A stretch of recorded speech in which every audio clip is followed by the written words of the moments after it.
Good morning, everyone. I'm Frank Buckler, and I'm going live to talk a little bit about my latest post on 10x Insights, just published. The post is called 10x Learning from Soccer Analytics.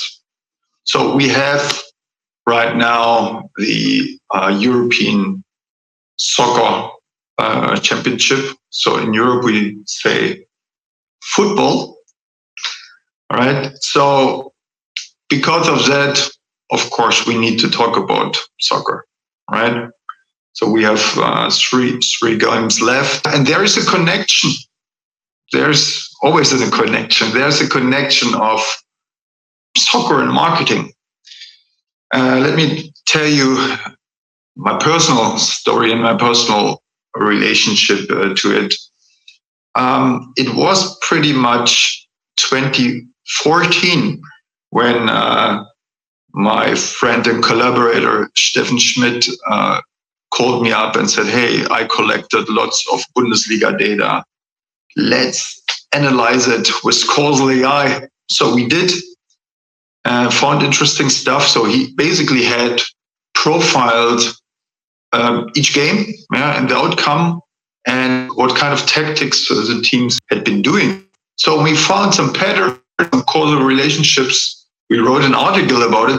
Tiki-taka analytics. Tiki-taka was pretty popular at that time, and published it. With the course of this article, we came into contact with RB Leipzig, and we did a pilot study with them. And what we did was basically we used their tracking and scouting data. So actually every milliseconds, the players of first and second Bundesliga are tracked. So you know exactly where each player is, how fast he is, and so forth, how everything is moving. Plus, categorize what they do. Yeah, are they dribbling, hitting the ball, passing it over? Is it a corner or whatever? Yeah, you know everything of that.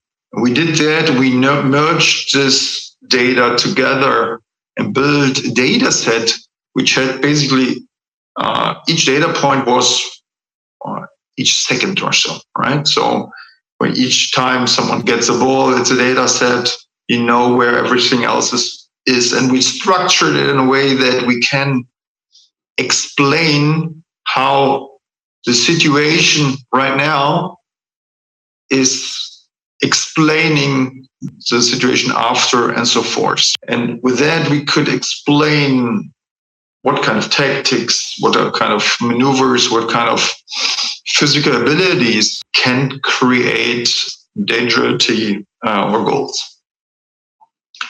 And we found some interesting insights. I cannot reveal any of them, but just to highlight a few, one thing was stunning to me was that actually the defender has most power to create dangerous situations because he is creating with the right moves, the right passes. He is creating a space where the people closer to the goal get freedom to act and have more space to. Another interesting thing was that we found a certain shooting angle. Just recently, as I heard that, most goals are shot in a box, basically pretty much in a squared box in front of the goal, right? And that's why you need to have people there and need to have players there. But this actually is a good illustration how still the whole industry, for soccer industry, is too much guided towards descriptive statistics.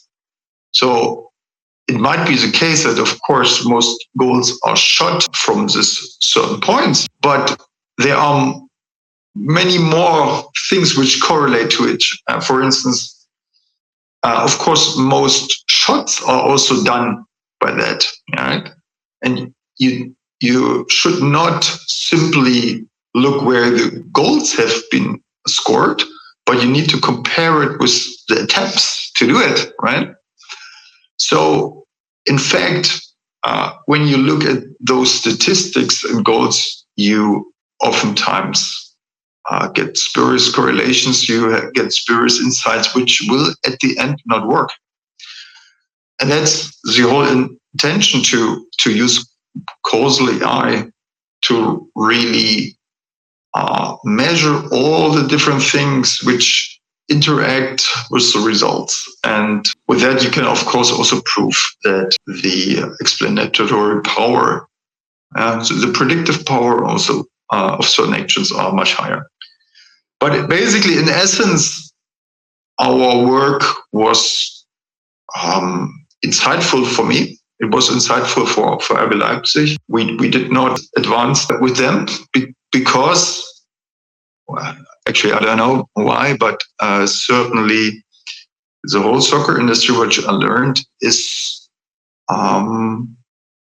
still has some rooms to learn to really get professionalized in terms of analytics. And if you think of that, most decision makers are former soccer players, right? I see some analogy when you look at marketing agencies or advertising agencies. People there are designers. They have great talents in certain areas, in qualitative areas. They can feel the customer, but it's not certainly their core competency to do the analytics and to modeling and causal modeling and AI and stuff like that. So oftentimes two worlds are thinking in a different way. And I strongly believe that magic happens when those two worlds can talk, can understand, and can listen. And if they work together instead of fighting and thinking the other word is thump, then magic happens. And that's my analogy. What I see, maybe an act of coincidence after working with RB Leipzig, they advanced and entered the Champions League. Certainly the work was not harmful, but still, oftentimes, especially in those times of European Championship, I come along these articles where we talk about, AI is everywhere in soccer, right? They talk about, because journalists need to write some articles. But knowing the soccer world, I know there is not much intelligence yet been done. There are some lighthouses like what you hear about Liverpool working with Google DeepMind. And even they just analyzed corner kicks. Not the whole game, just corner kicks, which is comparably an easy task, right? So in essence, there's so much we can do still in soccer. And basically, I believe, I know the same applies for marketing and sales, because the world of marketing is similarly complex. There's just a few games which are really more complex than soccer, right? Because it's really fluid, it's really moving. And marketing is the same thing, right? You have so many influences: your competition, your product, your advertising, your pricing, the qualitative side. So much moving parts, and really to understand which part plays which role requires complex systems can only be managed by complex ways of understanding it.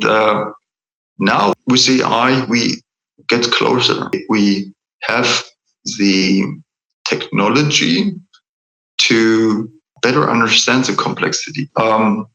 So the article I'm just published, it's much shorter than this video, is really a reminder that despite all the marketing buzz, that AI is everywhere and stuff like that, there's so much room for improvement. There's so much room for 10x your impact. If you just think of the advertising world, there are clear measurements that most of the adverts have not a huge ROI. Yeah, typically, if it's good, if it's like two times the investment. Just a few, they are really excelling. A few ads are so good they are 10x or even more ROI. I mean, the goal should be to understand the guiding rails. Which failure can I prevent to make a 10x advertising, not just every 10 years, but maybe get one every 1 or 2 years to really understand the do's and don'ts. This does not prevent or eliminate creativity. Instead, it gives guiding rails for creativity, so it can be much more productive, that you can have a higher chance of really showing impact. So, long story short, just a few ads are really impactful. This means that there is still a lot of room for improvement to understand what really drives ROI. And the room on the way to that is not simply to apply all the theories and scientific knowledge we know, because this already we use. The way forward, I believe, is to integrate all of them, to understand how they play together. And that's what you can do with explorative modeling, with AI modeling, with causal AI modeling. Of course, this input here is biased by the work we do at Success Drivers. But I mean, I guess that's why you're listening. That's why you're interested in hearing my words. I'm thankful for you listening. Hope this was inspiring. If not, let me know where your interests are, so I can be more respectful to your time. Hope you liked the article. Please subscribe the Substack blog, because there's much more to come. Pretty interesting, I believe, articles to come. So don't miss it. Subscribe at substack.com. Search for 10x Insights. Thank you. I wish you a wonderful day. See you soon. Bye.